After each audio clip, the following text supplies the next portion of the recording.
Dear viewers, Assalamu alaikum. Welcome to SM Learning Academy YouTube channel. This is Mamunur Rashid with you once again. Hope you are doing great and all of you are safe and sound. Dear viewers, আজকে আমি আপনাদের সাথে আলোচনা করব ইংরেজি দ্বিতীয় পত্রের একটি গুরুত্বপূর্ণ টপিক নিয়ে। আর সেই টপিকটি হচ্ছে টেক কোশ্চেন, যা আমাদের নবম দশম শ্রেণীর ইংরেজি দ্বিতীয় পত্রে 9 নং আইটেমে থাকে। So let's start without wasting any time. Dear viewers, আমাদের টেক কোশ্চেন করতে হলে আমাদেরকে তিনটি জিনিস মনে রাখতে হবে। নাম্বার 1, বাক্যটি হাবোধক হলে টেক কোশ্চেনটি হবে নাবোধক। দ্বিতীয় নম্বর হচ্ছে বাক্যটি নাবোধক হলে টেক কোশ্চেনটি হবে হাবোধক। আর তৃতীয় নম্বর শর্তটি হচ্ছে সেন্টেন্সের সাবজেক্ট যদি নাউন হয় তাহলে টেক কোশ্চেনে তার প্রনাউন ব্যবহার করতে হবে। তার মানে হচ্ছে বাক্যটি হাবোধক হলে টেক কোশ্চেনটি হবে নাবোধক, আর বাক্যটি নাবোধক হলে টেক কোশ্চেনটি হবে হাবোধক। আর সেন্টেন্সের সাবজেক্ট যদি নাউন হয় তাহলে টেক কোশ্চেনে তার প্রনাউন ব্যবহার করতে হবে। তাহলে চলো আমরা শুরু করি। রুল 1-এ আমরা লিখেছি অক্সিলারি ভার্ব যুক্ত হাবোধক বাক্যকে টেক কোশ্চেন করার নিয়ম। অক্সিলারি ভার্ব যুক্ত হাবোধক বাক্যকে টেক কোশ্চেন করার নিয়ম। তাহলে আমরা এমন একটি বাক্য লিখব যে বাক্যের মধ্যে অক্সিলারি ভার্ব আছে, যেমন Kamal is a good boy dot dot dot dot dot what. এভাবে আমাদের ইংরেজি দ্বিতীয় পত্রের 9 নং যেই টপিক্সটা আছে, প্রশ্নটা আছে, সেই প্রশ্নে এরকম 5টি বাক্য দেওয়া থাকবে। এই 5টি বাক্যের জন্য নাম্বার থাকবে 5। তাহলে আমরা ধরে নিলাম এরকম একটি বাক্য পরীক্ষা আসলো, Kamal is a good boy, Kamal একজন ভালো ছেলে। তাহলে আমাদের কাজ করতে হবে কি, প্রদত্ত সেন্টেন্সটি অপরিবর্তিত অবস্থায় বসাতে হবে, যা আছে তাই লিখে নিতে হবে। এরপর একটা কমা দিতে হবে, নিয়ম অনুসারে এখানে একটি কমা দিতে হবে। এবার দেখতে হবে সেন্টেন্সের মধ্যে অক্সিলারি ভার্ব আছে কিনা। যদি অক্সিলারি ভার্ব থাকে তাহলে সেই অক্সিলারি ভার্বকে বসাতে হবে। তাহলে আমরা দেখতে পাচ্ছি এখানে ইজ আছে। আর ডিয়ার ভিউয়ার্স, আপনারা কিন্তু জানেন যে টোটাল অক্সিলারি ভার্ব হচ্ছে 24টা। Am, is, are, was, were, have, has, had, can, could, may, might, shall, should, will, would, must, need, dare, ought to, used to, do, does, did. তাহলে আমরা দেখতে পাচ্ছি এখানে অক্সিলারি ভার্ব আছে is. তা আমরা এখানে ইজ বসালাম। এবার ইজ বসানোর পরে দেখতে হবে বাক্যটি কি হাবোধক না নাবোধক। যদি বাক্যটি হাবোধক হয় তাহলে তাকে নাবোধক করতে হবে। আর আরেকটা কথা বলে রাখি, নাবোধক করার জন্য কিন্তু অবশ্যই কন্ট্রাক্টেড ফর্ম ব্যবহার করতে হবে, NOT না, N''T। তাহলে আমরা তাকে নাবোধক করব, N''T। এবার দেখতে হবে সেন্টেন্সের সাবজেক্ট কি। তাহলে আমরা দেখতে পাচ্ছি সেন্টেন্সের সাবজেক্ট হচ্ছে নাউন, কামাল। তাহলে কামাল একজন ছেলের নাম। তাহলে আমরা আগেই বলেছি সেন্টেন্সের সাবজেক্ট যদি নাউন হয় তাহলে টেক কোশ্চেনে তার প্রনাউন ব্যবহার করতে হবে। তাহলে আমরা জানি কামাল একজন ছেলে, আর ছেলে ওর প্রনাউন হয় হি। তাহলে আমরা instead of Kamal we will use he. So we will write here he. তাহলে ইজন্ট হি, এবং শেষে কিন্তু অবশ্যই একটি প্রশ্নবোধক চিহ্ন দিতে হবে। তাহলে আমরা এখানে একটি প্রশ্নবোধক চিহ্ন দিলাম। এবং ডিয়ার ভিউয়ার্স, আপনারা চাইলে কিন্তু এই অংশটুকু আন্ডারলাইন করে দিতে পারেন, তাহলে এক্সামিনার বুঝতে পারবে যে আপনি এই অংশটুকু নিজে লিখেছেন। এবার আমরা আরেকটা বাক্য দেখব। বাক্যটি হচ্ছে Sumi was my best friend dot dot dot dot what.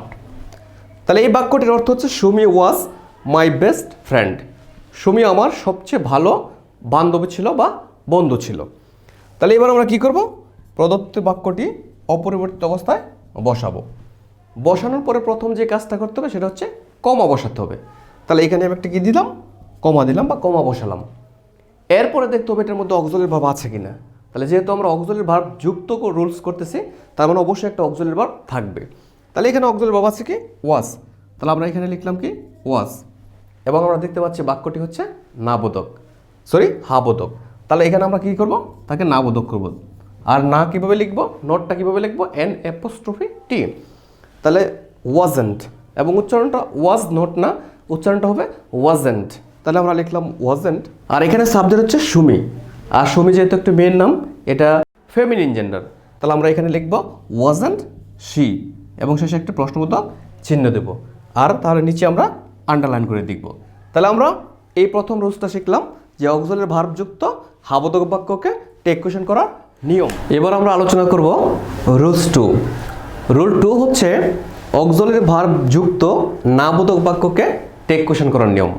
প্রথম রুলসে আমরা বলেছিলাম অক্সিলারি ভার্বযুক্ত হ্যাবোধক বাক্যকে টেক কোয়েশ্চেন করার নিয়ম, আর এবার আমরা করব অক্সিলারি ভার্বযুক্ত নাবোধক বাক্যকে টেক কোয়েশ্চেন করার নিয়ম। চলুন তাহলে আমরা একটা এক্সাম্পল দিই। Suman does not go to school dot dot dot dot dot. Suman does not go to school, তার মানে হচ্ছে সুমন স্কুলে যায় না। তাহলে আমরা জানি টেক কোয়েশ্চেন করার নিয়ম হচ্ছে প্রদত্ত বাক্যটি অপরিবর্তিত অবস্থায় বসাতে হবে। বাক্যটি অপরিবর্তিত অবস্থায় বসানোর পরে প্রথম যে কাজটা করতে হবে সেটা হচ্ছে কমা বসাতে হবে। তাহলে আমরা এখানে কমা বসালাম। এবার আমরা দেখব সেন্টেন্সের মধ্যে অক্সিলারি ভার্ব আছে কিনা। তাহলে আমরা দেখতে পাচ্ছি এখানে একটা অক্সিলারি ভার্ব আছে এবং সেটা কি ডাজ। তাহলে আমরা এখানে ডাজ বসালাম, DOES ডাজ। এবার আমরা বলেছি বাক্যটি যদি নাবোধক হয় তাহলে টেক কোয়েশ্চেনটি কিন্তু হ্যাবোধক হবে। তাহলে আমরা দেখতে পাচ্ছি বাক্যটি হচ্ছে ডাজ নট মানে নাবোধক, মানে সে স্কুলে যায় না। তাহলে স্কুলে যায় না বাক্যটি নাবোধক, তাহলে নটের আর প্রয়োজন নেই। এবার আমরা দেখব সেন্টেন্সের সাবজেক্টটি কি। তাহলে সেন্টেন্সের সাবজেক্ট হচ্ছে সুমন, এবং সুমন হচ্ছে একজন ছেলের নাম, আর সুমন যেহেতু ম্যাসকিউলিন জেন্ডার সেই জন্য আমরা সেখানে কি বসাবো, হি বসাবো। তাহলে এখানে লিখলাম হি। তাহলে Suman does not go to school, does he. এবার শেষে কী দিতে হবে, প্রশ্নবোধক চিহ্ন, এবং নিচে কি করব আমরা আন্ডারলাইন করব। এবার আমরা আরও একটা এক্সাম্পল দেখব। এক্সাম্পলটি হচ্ছে Ruby must not tell a lie dot dot dot dot what. তাহলে আমাদের এই বাক্যটি হচ্ছে Ruby must not tell a lie, Ruby অবশ্যই মিথ্যে কথা বলবে না। তাহলে আমরা কি করব, প্রদত্ত বাক্যটি অপরিবর্তিত অবস্থায় বসাবো। এবার আমরা কিন্তু জানি বাক্যটি অপরিবর্তিত অবস্থায় বসানোর পরে প্রথম যে কাজটি করতে হবে সেটা হচ্ছে অবশ্যই কমা বসাতে হবে। তাহলে আমরা এখানে কি লিখব, কমা দিলাম, মানে কমা বসালাম। এবার দেখতে হবে সেন্টেন্সের মধ্যে অক্সিলারি ভার্বটা কি আছে। তাহলে আমরা দেখতে পাচ্ছি অক্সিলারি ভার্ব আছে মাস্ট। তাহলে আমরা এখানে কি লিখব, মাস্ট, MUST মাস্ট। এবার বাক্যটি যেহেতু নাবোধক তার মানে এখানে আর নটের প্রয়োজন নেই। তারপর আমাদের এখান থেকে সাবজেক্ট বসাতে হবে। তাহলে আমরা দেখতে পাচ্ছি সাবজেক্ট হচ্ছে রুবি, আর রুবি একটি মেয়ের নাম। আমরা জানি যদি মেয়ে হয় তাহলে তার প্রনাউন হবে শি, কারণ রুবি হচ্ছে ফেমিনিন জেন্ডার। তাহলে আমরা রুবির পরিবর্তে কী লিখব, শি। এবং ডিয়ার ভিউয়ার্স, একটা জিনিস কিন্তু খেয়াল রাখতে হবে, বাক্যের শেষে কিন্তু অবশ্যই প্রশ্নবোধক চিহ্ন দিতে হবে, এটা কিন্তু মাস্ট। তাহলে শেষে প্রশ্নবোধক চিহ্ন দিলাম এবং নিচে আমরা আন্ডারলাইন করে দিলাম। তাহলে এই হচ্ছে আমাদের টেক কোয়েশ্চেনের নিয়ম। ডিয়ার ভিউয়ার্স, আজকে আমরা টেক কোয়েশ্চেনের এই প্রথম পর্বে 2টি রুলস নিয়ে আপনাদের সাথে আলোচনা করেছি। প্রিয় ভিউয়ার্স, আপনারা যদি আমার পরবর্তী ভিডিওগুলো SM লার্নিং একাডেমি ইউটিউব চ্যানেলে পেতে চান তাহলে আমাদের চ্যানেলটি সাবস্ক্রাইব করে অবশ্যই আমাদের পাশে থাকবেন। ধন্যবাদ সবাইকে।